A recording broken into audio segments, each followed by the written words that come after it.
get blessings or there are curses. We choose to honor God or honor the devil. We get two paths. Which one are we going to take with every little decision in our lives?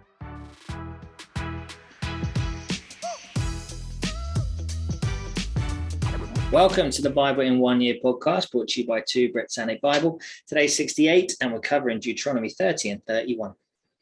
In Deuteronomy 30, Moses explains that if Israel disobeys, it will be scattered by God, but he will bring them back to prosperity eventually. And in Deuteronomy 31, Moses is 120 years old. God gives Moses a song, and the law is placed inside the ark, and Joshua is given charge of Israel.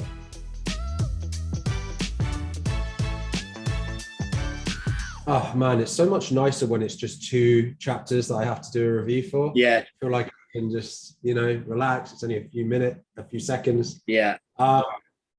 So diving straight in, this is a throwback to yesterday.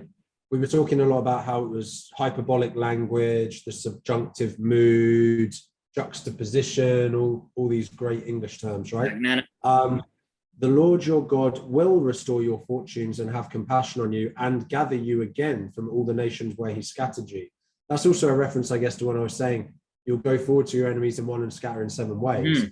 But the fact that it now said, in yesterday's reading, I think Deuteronomy 28, he's talking about God will never forgive you and whatever. And obviously it's hyperbole because right here, he's talking about he'll forgive. Yeah. He's compassionate. He's going to regather you. So clearly it's all hyperbole yesterday. Yes. For anyone who's sort of doubting that. Yeah. What I found so interesting in that same thing is it doesn't give a time limit on that. It's saying he will. It doesn't say when he will. We have to stay patient. We can't just sit there being like, God, you said you were going to do this. It's like, yeah, and I will, but on my timing, not your timing. It's so easy for us to get impatient, especially when we don't see God moving the way we want him to.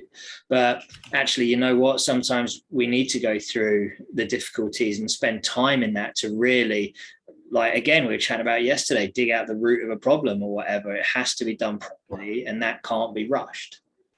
Absolutely. Something that's interesting to think about when you think about God's timing, Israel wasn't a nation for like 2,000 years.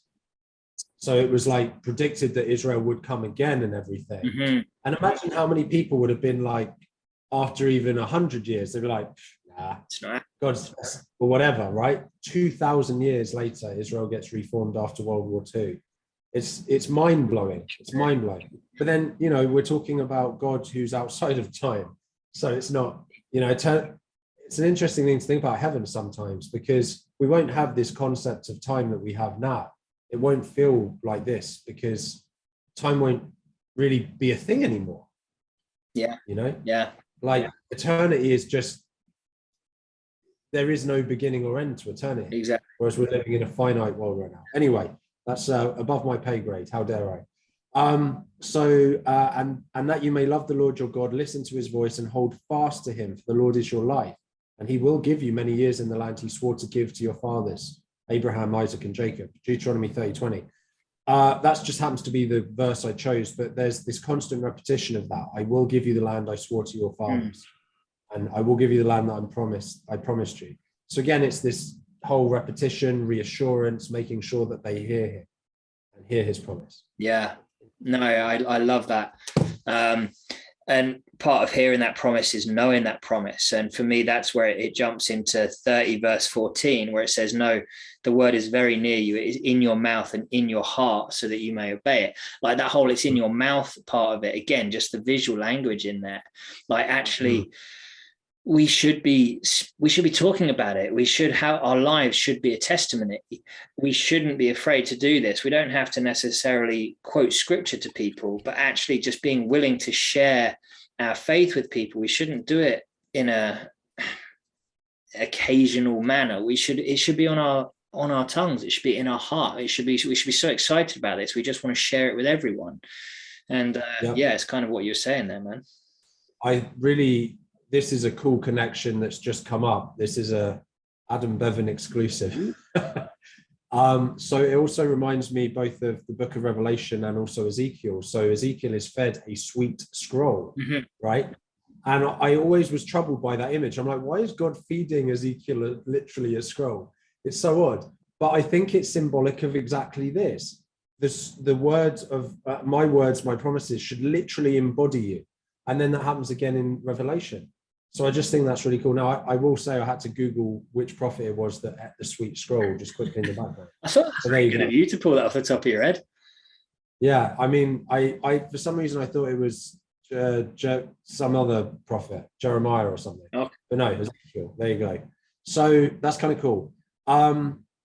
Speaking of kind of cool, one of my favorite verses in the entire Bible is Joshua 1:9.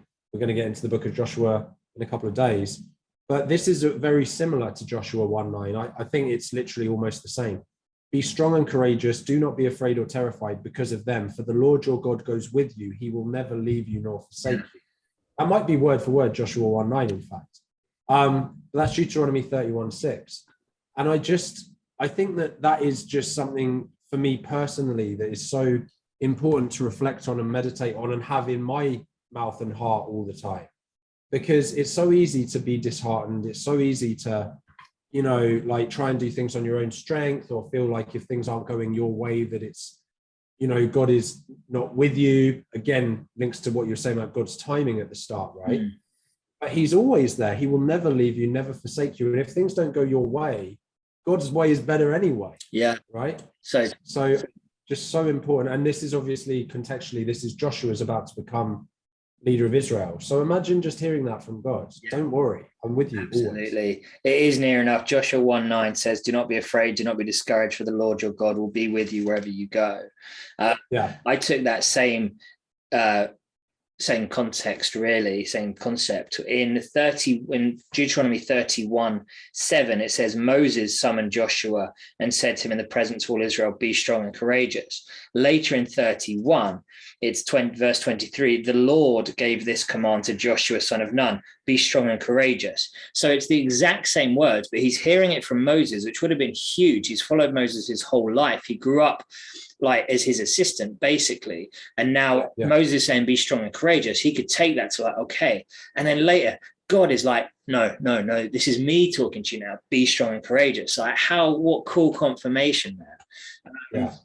Because I think that's one of the things about like leadership, really, isn't it? You kind of have to be quite strong and courageous. And in order to step into leadership, I think that's another thing which takes quite a lot of patience and timing, because so many of us would often jump at an opportunity for a promotion or to lead something, but actually we need to put in again the graft work and the time to learn that position, to do it well, and not to rush God's timing on that, really. And actually, I'll shut up in a second. The whole thing of timing, this book at this stage in Deuteronomy, it just struck me how the timing of the Bible is weird, because some chapters of the Bible span over decades. This is an entire book that is basically just one speech of one. It's like someone's taken the notes at a town meeting, and it's just the book of Deuteronomy.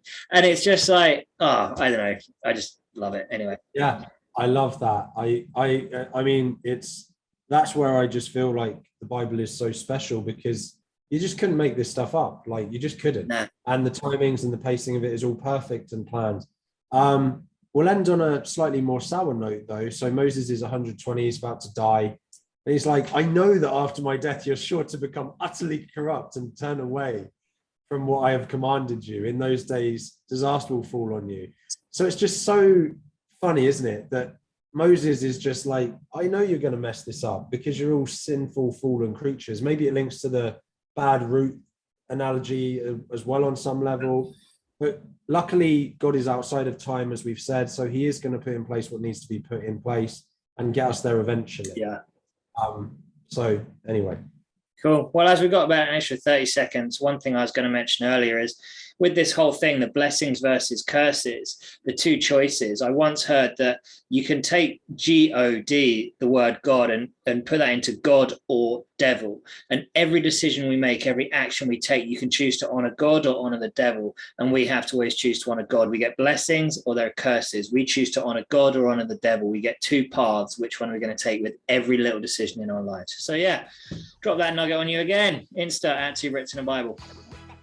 That was powerful, man. Please consider liking and subscribing to help spread the word of God. I really like that GOD thing.